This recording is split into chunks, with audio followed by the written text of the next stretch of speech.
Hello and welcome to Elecspo, and today we're talking about Erling Haaland and Kylian Mbappe. The two forwards are the brightest prospects in world football today, and seem to be the dream signings for Newcastle United following their Saudi-backed takeover. Christ, even Javi Manquillo wants to stay in St James's Park. Well, today I'm going to make it happen. As of now, Mbappe and Haaland are Newcastle players for the next 5 years. But there's an issue. They've only gone and joined the wrong Newcastle. Rather than link up with the Magpies in the Premier League, Haaland and Mbappe are going down under to represent the Newcastle Jets. How will they get on in Australia? Let's find out. Okay, here we are at the start of the simulation, the 21st of December 2020. We are on the eve of the new A-League season, and the Newcastle United Jets have got a couple of star names among their ranks. There we've got it, Kylian Mbappe and Erling Haaland. They will both be leaving the club on the 1st of July 2025. They're going to join the proper Newcastle then. But until that point, they're going to be playing their football in the Australian A-League. I mean, the teammates aren't great. Considering the star name that you'll probably recognise, that you might not even recognise it, is Roy O'Donovan, who used to play for Sunderland back in the day when he was about quite young. I mean, he wasn't even very good for Sunderland. Considering he's the star name, I don't think Mbappe and Haaland will be too enthused by their new employers. Mbappe's looking forward to moving clubs, and so is Erling Haaland. The worrying thing for the Newcastle Jets is that both players are on huge money, the kind of money they would probably earn at Newcastle. Haaland on 140 grand a week and Kylian Mbappe on £400,000 a week. Newcastle Jets might have the two best young players in the world today, but they could probably bankrupt them, and they need to find themselves a new manager. But maybe things will be okay. Let's go to the end of the first season. Let's see how the Newcastle Jets get on with Haaland and Mbappe. Right, here we are at the end of the first season. Erling Haaland has been given the captain's armband. Kylian Mbappe is the vice captain. They are managed by Ruben Zadkovic. And unfortunately, their finances are insecure. The fact that they're fudging out 540 grand a week on wages suddenly is massively hitting the Aussie Geordies? I mean, I don't know what you want to call them. The Newcastle Jets. And in their first season, even with Haaland and Mbappe, they came bottom of the A-League. They came 12th, racking up just 12 points to finish bottom of the pile. It was Perth Glory who won the title, and Newcastle Jets there, rock bottom, only winning 2 games all season. Let's check those games out, see when it came. They had a great pre-season. Mbappe, Haaland and Roy O'Donovan banging in the goals.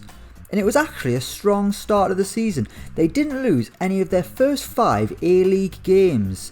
They drew with Adelaide, they drew with Central Coast Mariners, they drew with Adelaide again. Don't know why they were playing them so recently, but whatever. Then they got back-to-back wins, a 1-0 win over Brisbane Roar with Erling Haaland scoring.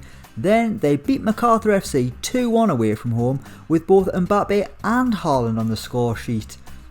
Between the two of them, at least one of them scored in all of their opening 8 games in the A-League.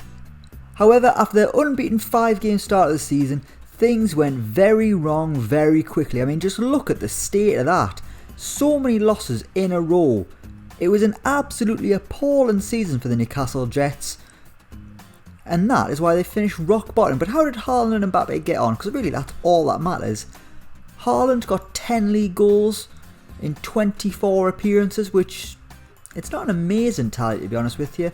And Kylian Mbappe, he got 8 goals in 19 appearances. So actually this isn't going very well, but maybe things might get better for the Newcastle Jets. I mean, based on this, it's going pretty appallingly. I mean, they finished rock bottom with 2 of the best players in the world, and sooner or later they're not going to have any money at all. By the time they've got no money, it won't matter to Haaland and Mbappe because they'll have gone to the actual Newcastle. But these 2 signings are threatening to put Newcastle United Jets out of existence, which isn't very good considering they were only founded in the year 2000. Season 1 hasn't gone very well, but maybe things might get a little bit better in Season 2, or maybe they won't. Can they get worse? They could win less games. I mean, they haven't got much chance of winning less games considering they only won 2 all season, but let's see how they get on. Let's simulate another year into the future. Okay, here we are at the end of Season 2 and the Newcastle Jets job is up for grabs, which suggests to me that things haven't gone very well once again. And for the second season in a row, they have came rock bottom of the A-League. They've sacked 2 managers since this simulation. They sacked Ruben Zatkovic, Craig Deans was sacked, now Daniel McBreen is he caretaker manager perhaps? He's the caretaker manager. Didn't notice in the first season, they had Harry Kewell calling the shots, a former Liverpool and Leeds player. Even he couldn't get a tune out of the Newcastle Jets featuring Haaland and Mbappe. And for the second season in a row, they have came rock bottom. But things weren't quite as bad as they were the first season. This time they got 4 wins and managed to get a huge 18 points. And they were only 6 points shy of MacArthur in 11th place. So things weren't as bad, still pretty bad, but not as bad. Let's check the schedule out, let's see how they got on. Yet again, pre-season was great. They had a great time in pre-season. They lost in the FFA Cup second round to Melbourne, but that doesn't matter. In the league, they got off to a flying start against Sydney, Erling Haaland with a brace. They beat Western United 1-0 away from home. They're great away from home. And then they got 2 wins back to back in March, beating Perth Glory and doing the double over Western United. Other than that, they didn't win any more games, which is very unnerving. Let's check Haaland out. Season 2. About just as good as the first one was. 11 goals in 26 appearances. 14 in all competitions. What about Mbappe? How's he got on, the number 9? He's got a wage increase. Christ, how on earth has that happened? Now he's earning 425 grand. He got 11 goals. He did a little bit better than he did in Season 1, but still not the kind of levels you'd expect from a player of Kylian Mbappe's calibre. Let's compare them to their teammates at Newcastle United Jets. Unsurprisingly, Haaland and Mbappe are the only 2 players who are averaging higher than a 7. Christ, there's no one else that's even close. Even Roy O'Donovan's left the team now. I mean, I don't actually know anyone in this team. It looks like it's just a load of kids, to be honest with you. Lee Hughes there, he is only 16 years old, Scottish. Kucharski, he's 19. Alex Leach, 16. Josh Lonsdale, 16. And there's Kylian Mbappe, 23. This Newcastle Jets team, because they've got so little money suddenly, is basically made up of Erling Haaland, Kylian Mbappe, and then a bunch of rowdy teenagers. I mean, they might not be rowdy.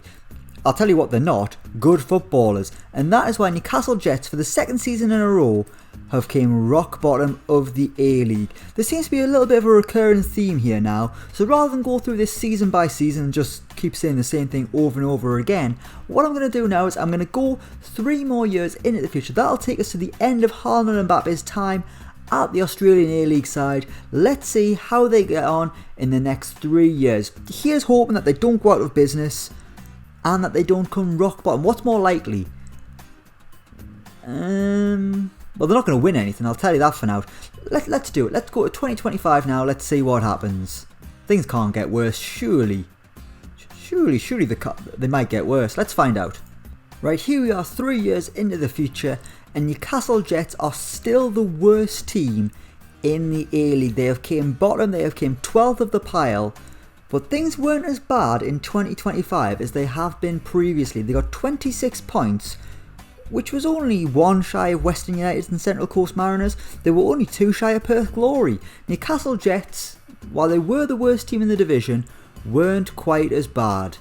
And unsurprisingly, it's Haaland and Mbappe who are the best 2 players in the division. Haaland with a 7.74, Kylian Mbappe with a 7.6, and they have shared the golden boot with 14 goals. Well done, lads, well done you. Unfortunately though, they have came bottom every season of this simulation. Bottom in 2021, bottom in 2022, bottom in 2023, bottom in 2024, and here in 2025, bottom of the table once again. And things have got worse. Their finances no longer insecure, they are in administration. That is absolutely appalling. But then again, it's fair enough considering they've got a player on 140 grand a week in Erling Haaland and another player who is earning £500,000 a week. Thank goodness these 2 lads are going to be leaving in the next month, because they've drained Newcastle Jets of all resources and left them bottom of the pile with not a pot to piss in. They're barely even recognised as club legends. I mean, Erling Haaland's favourite personnel, there's no mention of Kylian Mbappe. Both of those two players can't hold a candle to Emil Heskey. Mbappe will be ending his time with Newcastle Jets with 58 goals and 116 appearances. As for Erling Haaland, his tally is 60 goals and 117 appearances. He's hit double figures every season. He's got better and better as the years have gone on, which is good at least. Kylian Mbappe, he's been improving as well, hitting double figures every season bar that first one where he only got 8, the absolute loser. But in every season they have came rock bottom of the Australian A-League. It's been an appalling 5 years for Newcastle Jets. Even the shirt sales of Haaland and Mbappe haven't been able to make them any money. And we end this simulation with Newcastle Jets finishing bottom of the pile 5 seasons in a row and in administration. Haaland and Mbappe have joined the wrong Newcastle here, and things couldn't have gone any worse. We will leave it there. Thank you so much for watching. Let me know what you think down in the comments below. As always, don't forget to like, share and subscribe to Elecspo. And until next time, we will see you around.